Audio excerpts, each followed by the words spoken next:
చేమలు తెచ్చాయో దోమలు తెచ్చాయో ఏం తెలుస్తుంది. కాబట్టి శరీరముతో కూడా పాపములు చేస్తాం. ఈ విధంగా వాక్కుతోటి మనస్సుతోటి శరీరముతోటి చేయు పాపములన్నీ గంగలో భక్తితో స్నానము చేసి తర్పణమిచ్చినంత మాత్రం చేతపోతాయి. ఇంకా ఏమన్నాడు తెలుసిన భీష్ముడు, గంగా నదిలో స్నానం చేయలేని దురదృష్టవంతులు కొందరు ఉంటారట. గంగానదికి ఇప్పుడు రేపు పొద్దున నా అదృష్టం అంటే మళ్ళీ వెళ్ళగలుగుతాం. 1వ తారీఖు నాడు డైరెక్ట్ ఫ్లైట్ ఉందనుకుని మేము బుక్ చేస్తే వాడేమో డైరెక్ట్ లేదు హైదరాబాద్ వెళ్ళి మారాలన్నాడు.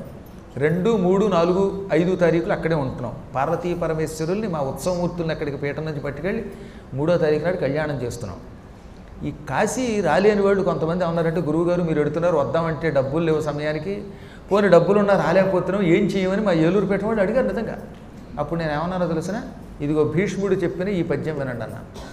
అందరం గంగకి వెళ్ళలేము, స్నానం చేయలేము, ఈశ్వరుని చూడలేము. అప్పుడు ఏం చేయమన్నాడు, విను గంగ గంగ